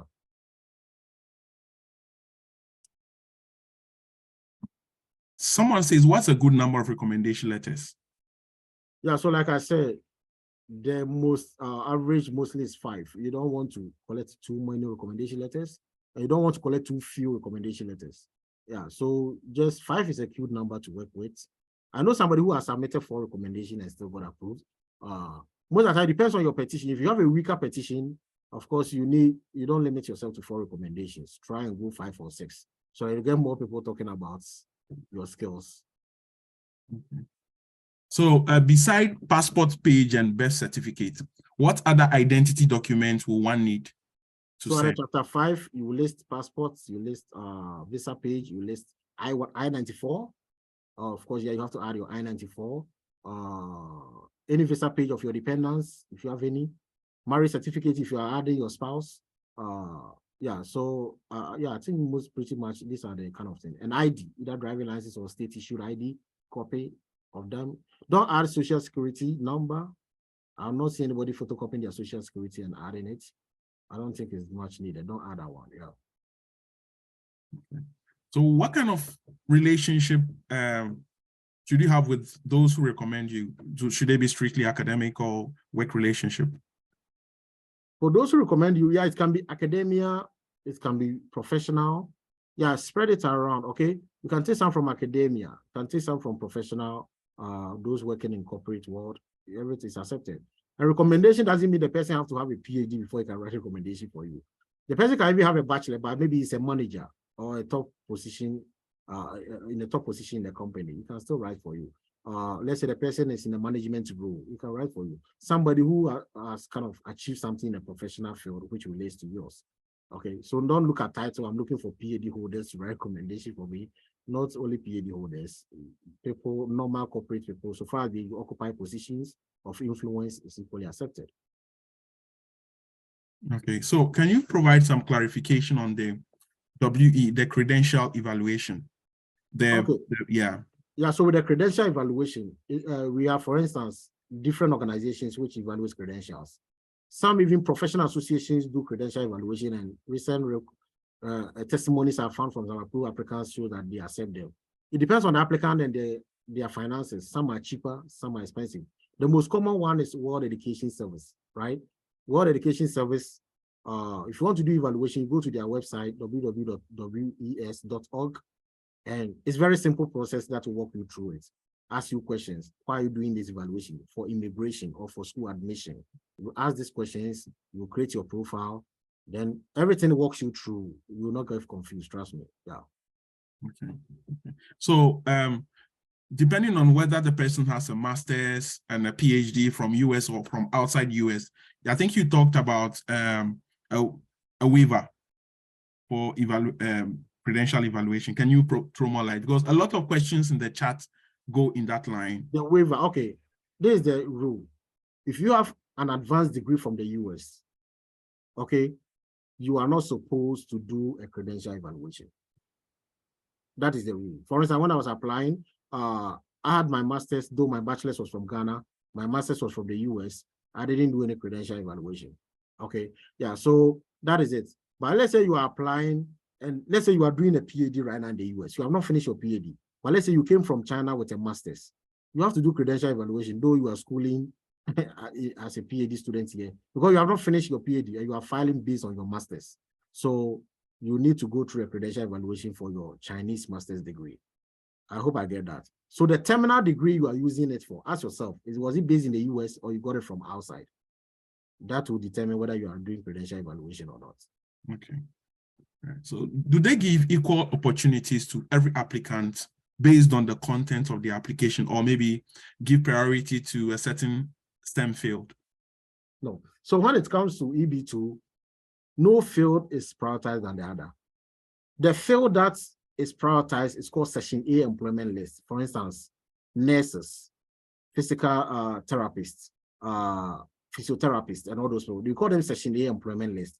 Those lists of employment are high demand occupations. Okay, those recently, I don't know whether they added pilots, but I can't really tell. So those are Section A lists of occupations. They are in high demand, and mostly there's high probability that you can get approved. But for national interest waiver lists, all occupations actually count. If it's not in the Section A, they are rated equally. What a bioinformatics scientist is doing cannot be highly rated than what a linguistic professional is doing. Somebody got approval with a German language recently. Yes, he was able to document national interest. Somebody got approval with a French language specialist. Yes, why? Because US need to boost its French speaking capacity. Maybe US need to be multilingual to be able for national security, for communication. It depends on how you select your national interest news to project it. No field is useless, trust me. Every field also have news to propagate it, trust me. So no matter what, you're going to get news to support your field. Okay, so if you've already filed your H-1B, your petition is out, can you file for this one? Yes, so I always tell applicants that, see, don't put all your eggs in one basket. A company said they are going to file green card for you, fine, fair enough. But what if they have not even started it? Okay, right now we saw the recent tech layoffs, and people were just running helter-skelter trying to book consultation, trying to start an EB2 petition and whatever it is. That is what it is, because even when an employer is working on your green card, you can also work on your own green card. No law in the US bar you from pursuing multiple green cards. I have a client who's pursuing asylum and still doing EB2 national interest waiver. Okay, yeah, such a combination. He is focusing his asylum cases, still doing this. Whatever comes up, he just take it and withdraw the other. That is it. So US actually allow you can do marriage bills and still be doing EB2. You can do corporate companies say they are filing green card for you, as well as doing your own national interest waiver green card. Mostly you don't want the company to know you are pursuing this green card because they may feel relaxed, right? So you can do it just behind closed doors, be doing your own thing. Once you get it, you just let the company know they have gotten your green card. They can just order the application. That's it. Okay, so someone has an important question. So if you already have a bachelor's and a master's degree from Ghana and now in the US for a PhD, and you've tried the diversity visa and then didn't qualify, will that affect the chances of trying the EB2? No. They are different route of green card. Diversity visa will have nothing to do with EB2. They are different routes. They don't meet at all. They don't cross in any way. Okay. Then how about if you apply and then you are denied? Does that affect your chances when you try again? Okay, yeah. So when you have a denied petition, USCIS will never revisit that denied petition to a new petition you are filing. In fact, I always tell applicants that it's better you save time filing a new application than actually going on appeal, trying to backfill your case. I mostly read some of these appeal outcomes, and you see that the person is even going on appeal, still doesn't know the reason he was denied. And unless maybe a lawyer tell him or her that this is where that you got denied. Maybe you even didn't declare your proposed endeavor. And upon RFE, you still didn't do it. Then you got denied. So of course, the Immigration Appeals Board is still going to hold the decision of the officer that, yeah, you deserve to be denied because you didn't do this or you didn't do that. At that time, you would have lost about 2 months or 3 months of time, which you could have done refiling the whole thing and doing a better job. In fact, statistics shows that only 8% of appeals are upheld. Most of the time, they are thrown out. So how long do you have to wait after submitting your permission to get a response? Yeah, so processing time varies very much. And for instance, mine took like 6 months exactly. Recent client that I did, somebody got it in 3 months exactly. So there's a kind of huge variation, but right now I see that they are adjudicating in 3 to 4 months processing time. Yeah, so yeah, I think that's the timeline right now to get a decision. So someone is asking, so how about if you teach alongside the faculty while you are doing your PhD, does that count as work experience? Yes, it counts. So having pedagogical skills, teaching skills, because you have a skill which you are also teaching it, imparting knowledge on other people. Yeah, especially that's why I say for those in the PhD field, recognition and contributions, okay? Generally, all the things are listed, including research assistantship, teaching assistantship. It's your contribution to the industry, okay? Your contribution to the knowledge field. So it's considered contribution and it counts, yeah. Okay. So I think a lot of people have been asking in the chat how they can get templates. How should they reach out to you? So mostly I give out templates to mostly people I am guiding and I'm working with, because at times you have to do with confidentiality stuff, because you don't want to give a lot of template to other people based on certain things because it contains certain information. So mostly I reserve it for people that are kind of working with to serve as a guide for them, that they can always refer to it whenever they are drafting it. So that is what I do, but I actually don't put templates out. But I think there are a lot of templates out there that you can get, that you can get even some from the online that is. So I saw some like $100 or so that you can buy. If you still think you need a template, you can still email me after the meeting and we can get around it. A new question. Can I add my spouse after I-140 approval if we plan to get married soon? If you plan to get married, yeah. So whatever you feel I-140 up to after approval, you can make changes to it. But let's say you got approved, you have become a permanent resident, you go and marry. You can file for your wife in a route called the F2A, spouse of a permanent residence. It becomes a family-based petition.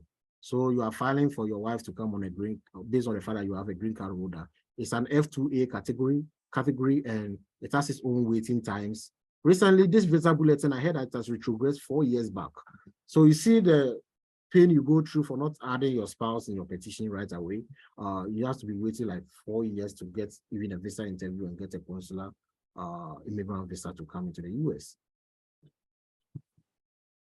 So someone is saying in the chat, after submitting a petition, he got married to an American citizen. Does that affect the petition for the other green card?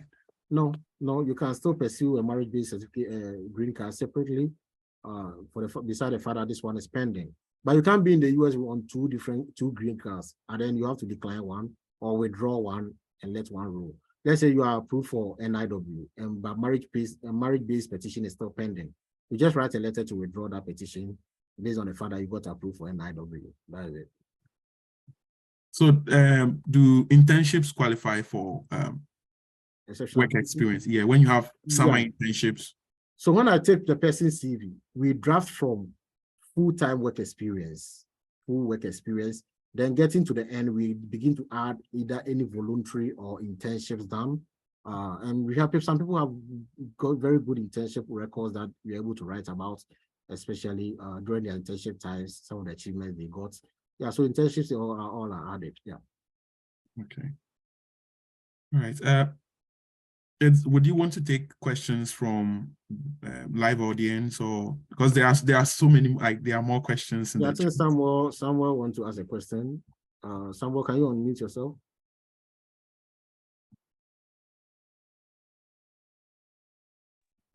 Okay. Good evening.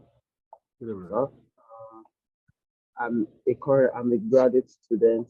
I'm a master's student in the US. I'll be graduating soon, and I'm currently studying my master's in environmental science with a concentration in GIS and remote sensing. Okay. So I'm looking at when is the right time to commence my application, since I have not gotten my master's degree certificate. And you said regarding work experience, I already had a summer internship experience last summer. And what are my chances? I have no publications yet. So what are my chances of, making my, being approved when I start the application? So I need to know some of these. Okay, so let me tackle that pretty quick. So Samuel, you have a GIS field. You'll be graduating soon. Don't wait till you graduate. Start drafting. Because no matter what, you're going to graduate, unless you tell yourself that along the line, they're going to kick you out of your program. No matter what, you get that master's degree. So you just start drafting as if you already have it. Just that you're not going to forward your petition at the end until the master's degree certificate land in your home and you make a copy of it to add it. Now, concerning whether you say you don't have publication, yes, the person I helped got approval, so they didn't have publication. In fact, GIS is not an academic field, it's a professional field. Hardly will you get publications and citations in GIS, Geographic Information Systems. But take your CV right now and take those exceptional criteria I listed. Which one don't you have? Which one can you easily get? Some of them you can easily get some certification, can join some membership. I had a client from Pakistan who just even all of a sudden just even got 2 memberships from the internet and just joined and he said, oh, I paid my dues, I just joined. And then what do you need? Just membership directory. You can print out to show that you're a member of this association. That's all you need. And you write about it very good that you don't write it as if you just join and that is it, you join. Let them know that you pass through some process before you join. No officer will come and say, bring RFE showing that you pass through this process. They don't do that. The evidence you provided is the fact that membership or maybe membership ID card or membership directory you have printed. Okay, so there's an important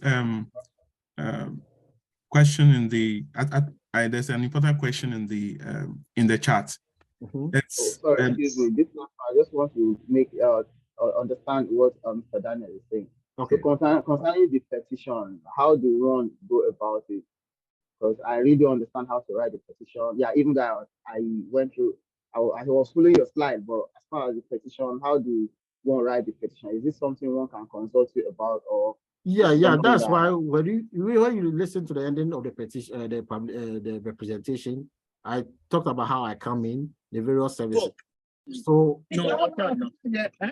so I help people draft petitions. I supervise people. Some people want live coaching. I try to review people's petitions that are ready and they're ready to submit. So I do all these things. So when it comes to the drafting of petition, if you need help, I'm able to provide that help. Okay, sir. Thank you. I'll send you an email. Okay. What method they recommend? This is concerning the recommendation letters. What's the means of submitting the recommendation letters? Will they send an email to those who are supposed to recommend to upload, or they would have to send to the applicant? So this is a very good question. How you solicit recommendation letters? There are two ways. Some recommenders say that they will say that, oh, okay, I'll write everything for you. Some will say, okay, write a draft and let me have it, and I'll read through and endorse it. Most of the time, you want to make their work easy for them. So when you send them that in an email, be very frank with them. Let them know what you need a recommendation for. There's no point hiding anything. So let them know that there's an immigration program you are applying, and part of it, they need experts to write recommendation letter to support your skills. But because of his or her busy schedule, you are ready to work with your consultant or lawyer to draft the letter so that you take that burden off his neck. Some people are happy to do that. Okay, it's only a signature you want. I can help you out. One thing is that before we start drafting, we need the person's either CV or online profile, or at times even LinkedIn profile or online biographic profile. Because the first paragraph of recommendation talks about a recommender, his pedigree. Who is he even at all to qualify to write recommendation for you? That's the one skill of writing recommendation letters. So we need a person's profile and whatever it is. Maybe it's a department chair.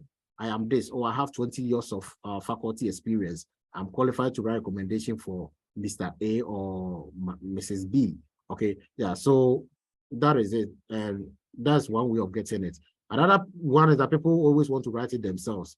The down part of it is that they don't really do a good job with it. So they end up writing a recommendation you can actually use for anything. So if they want to write it themselves, still we will going to provide them with a template of how it should be like. Okay. If they choose to write it themselves, don't still leave them, give them a template that it should follow a special outline. So give them an example of a template and things you want to mention in that recommendation to the person to write and put it in there.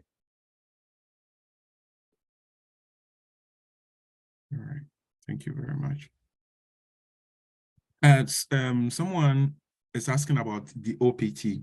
So if I apply and get the NIW while being a STEM PhD student, can I do the usual OPT after graduation, or the person just moves on to? Okay, so when you apply and your I-140 is approved, but you are not adjusting status years. You see, there are two ways of applying. The EB2 carries two parts. The first one is I-140 form plus your petition, okay? When that one approved, then you can go to adjustment of status. Adjustment of status is just like moving yourself from F1 to green card. You call that form I-485 form. It's a form for filing adjustment of status. Some people do this concurrently. Concurrent means they file their petition, fill their I-140 form, and also do the I-485 forms all together. So that once the I-140 is approved, they move straight to the I-485. Now, visa numbers have retrogressed, so I don't think you can even file concurrently. So people, you can file I-140 and get approved while you are still doing your PhD, you can still file OPT because you need to be on a status, especially when your date has not become current. So nothing bars you from getting OPT whilst you have an approved I-140. Having an approved I-140 is not a green card. Until you file an adjustment of status, you don't have a green card yet. There are a lot of Indians with approved I-140, but it will take about 20 years for them to get a green card. The good news for you is that yours have retrogressed just some few months. It takes about 10 to 20 years for an Indian to get a green card.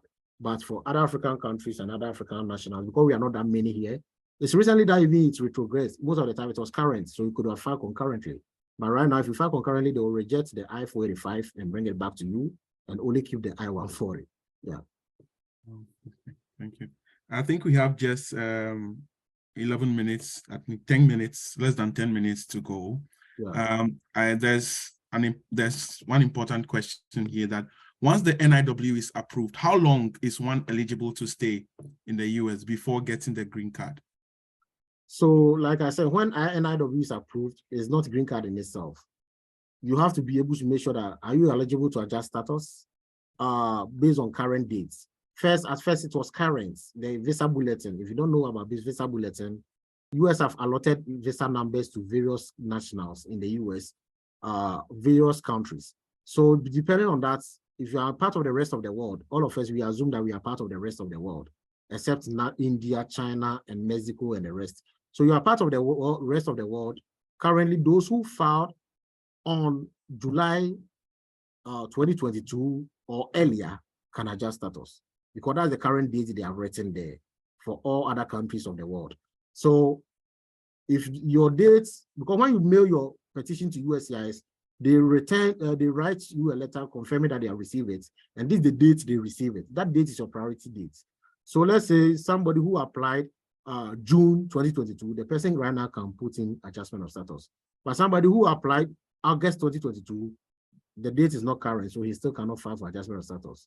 And when you can't file for adjustment of status, it's not considered a status. So you still need a status. So you have to continue with your F1 status, or you have to find maybe another status to be on if your F1 is expiring, or OPT if you want to be going on OPT. Keep doing things normal. Having an I-140 approved doesn't mean you have the green card yet. Until the days get back to current, then you can put in the adjustment of status application. The adjustment of status application is not something you'll be drafting. It's a form you'll be filling with other supporting documents. Provided you are not violating your student status, it's something pretty straightforward to get approved. I'll take the last question from the chat for the sake of time.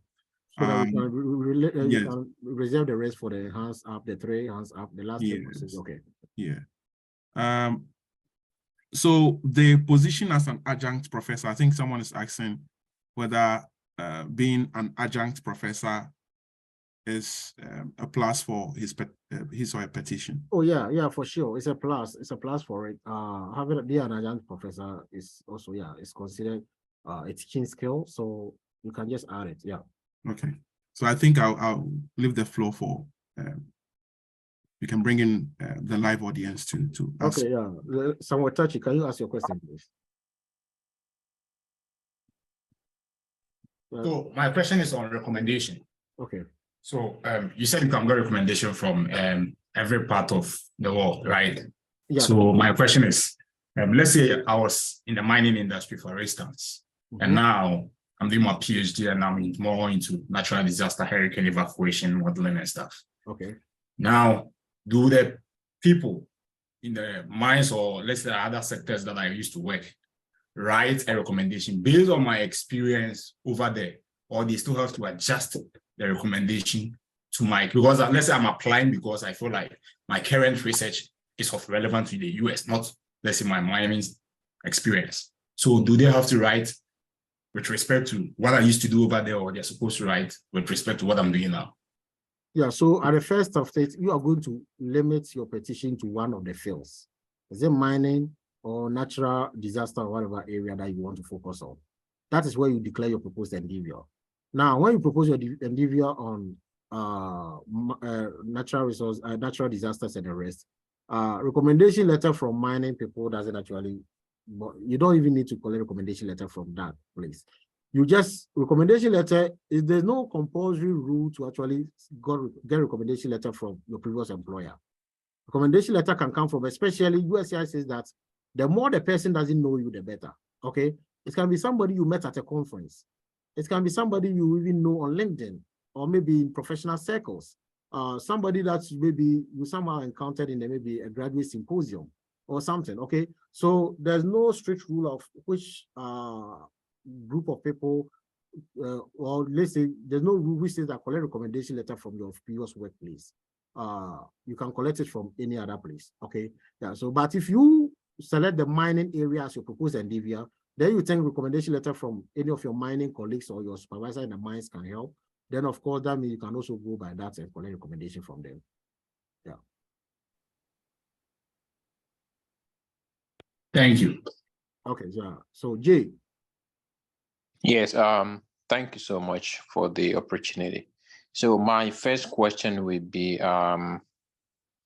if I have a publication, right, Like what I mean by, okay, let me say an article, I won't say publication, because it's not really, I didn't work with journals.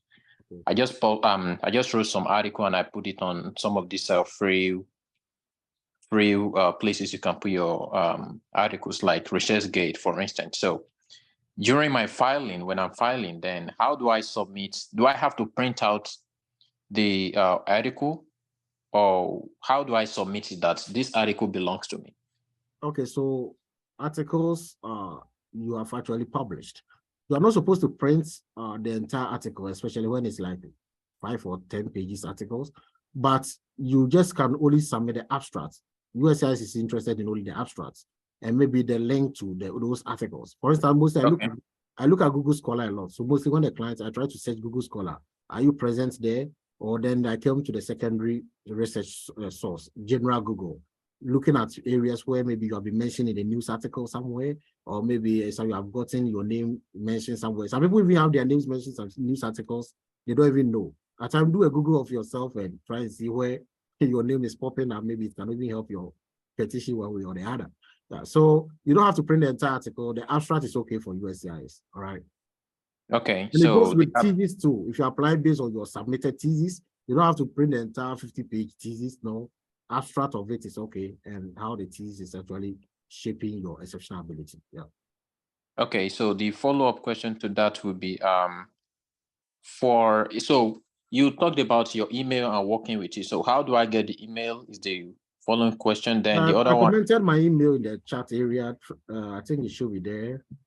It's not there. I've gone through all the chat though. charismaworld9@gmail.com. Maybe you can. Somebody reposted it even. Yeah, there also. Yeah, it's been there. People will chat. People was rewriting there. Yeah. Oh, now I got it. Then my last question would be, you talked about like, oh, so can you write a petition for me and I pay you? Is that possible? Petition? Yes. That is one thing I've stopped doing. When I started, I was doing that, but it was slowing workflow a lot because a lot of people were coming like, I need help, and you can't allocate all your time writing a petition for somebody. What I do is that I help writing portion of it, but you are going to take responsibility of certain part of it, especially chapter 3, okay? Because chapter 3 is talking about contribution, your research, things you have uncovered. You can explain your research better than even what a lawyer can do.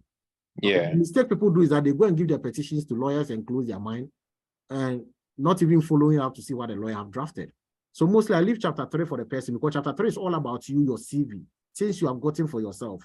And you know how to explain most of these skills yourself than me explaining or writing about your company pedigree or writing about your achievements in your company. But you can really write a lot of these things yourself. So chapter 3, I leave it for you. I focus on the chapter 2, which is the national interest and global interest and the merits. Then I also focus on the balance, the chapter 4. But when it comes to chapter 1, advanced degree is very easy to draft.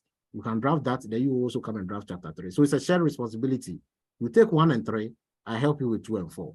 But I say, okay, draft everything for me. I don't do that. Okay, so my last and final question is, you mentioned about I-140. So if I get approved for I-140, that's if I start this year, for instance, then you said there is a retrogression, like in the, getting the green card and all that. Okay. How long do you think one can get the green card itself? Based on, I'm a Nigerian, right? I'm part of the rest of the world. Yes. So based on your analysis, like based on your experience so far, if I get I-140 approved, how long do you think I have to wait to do adjustments of status? I'm on OPT right now. I just started my OPT in January. You're on OPT, good. Are you in STEM field? Yeah, I'm in STEM field. Good. So do as much as possible to just submit your petition. STEM field, that means you can even have extra 2 years of STEM extension. 3 years is enough for the days to become current. Okay. One thing people should observe is that these days are now 6 months retrogressed. You don't want to sit down for the days to be like 5 years retrogressed or 10 years retrogressed. As right now, India current date right now is somewhere around 2012 for EB2 for India. That means about a whole 10 years apart to 11 years. So you don't want to sit down for the day to keep retrogressing and becoming longer. So try and file as much as possible. For us, how long it will take, it depends on every month and the bulletin that comes out and the demand. This month, we were expecting the bulletin to come in advance, come to a current, and before I realized it will progress back to July.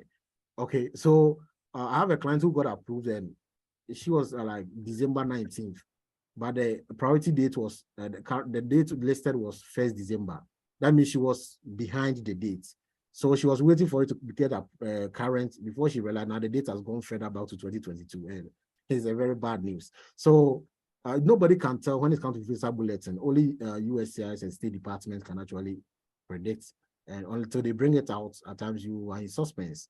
But there's no point waiting and not drafting your petition, because opportunity means the one prepared. So when it comes current and you are not prepared, those who have already drafted and approved are going and filing the adjustment of status. And now you are coming to prepare a petition. By the time you finish preparing, it has retrogressed again. So better be prepared. Okay. Yeah. So last question, so that actually we can actually close the curtain down. Yeah, time is fast spent, and I think further questions can be forwarded to your emails now that everyone has them. Yes. Okay. Okay. So can Judith ask a last question? Judith Hassan? Okay, thank you. Thank you. I have two questions. They're very short. The first one is, can someone who came in through lottery give me a recommendation? So it's not about the person, how he came into the United States. It's about what the person professionally is doing. Okay? Yes, thank which you. have to do with your field.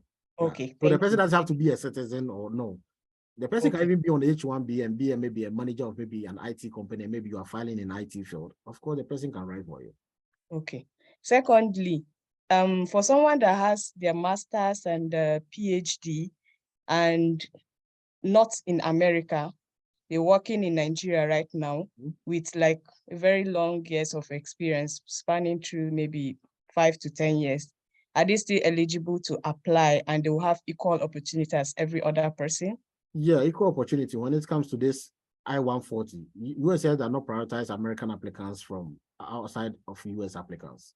Okay, even if you don't have your degree from America? Yes, it doesn't matter. Pakistanis, everybody some of them are getting approved. You can go to Facebook groups and check. So far as the person have been able to meet the advanced degree threshold and documented the 3-prong test very well as we have gone through this presentation, I think the person should get approved. It doesn't matter where he is currently or where he's going to be. Yeah. Thank you so much. You're welcome. Yeah. All Mr. right. Ba. Mr. Ba. Yes, please. Yeah, I wanted to suggest if we can do a round 2 of this, like because a lot of people are messaging me, but you know, some of them were not able to join, and yeah. Yeah, like, so we made provisions for them. We recorded it. We will put it in the YouTube handle and share the link on and share the link to whatever which platform did you find a flyer, if I may ask? No. This is Mustafa. This is Mustafa asking question. Yeah. Mustafa. Yeah. Okay, so yeah. You do not have access to a YouTube handle? I've shared the YouTube link in the group, and but still I'm getting some questions. I was like, okay, those who have questions in the group. Oh, those who have questions. So you mean we should have another meeting somewhere? Okay, so yeah. It depends on the resources of the church and availability and space for the programs. But hopefully, I know this is not going to be the first and the last. But no matter what, they will gain a lot from the recorded version. Let them try referring to it, because a lot of questions have been asked here. Of course, for EB2, we can't answer all questions here. That's why at times you have to also at times do some consultations, right? Yeah, sounds good. Yeah. Sounds good then. Thanks. Okay. All right, at this moment,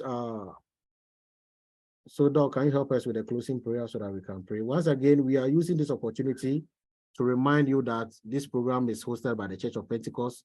Rochester PIWC is a Bible-believing church, spirit-filled. Please, if you are in Rochester here, join us in worship every Sunday, 10 a.m. to 12 p.m. If you are also outside New York or in other states, there are a lot of church branches around.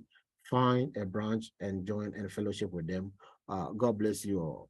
Doc, are you around? Yeah, yes, I am. Yeah, can you help me with the closing prayer so that we can actually depart? Okay. Shall we all pray?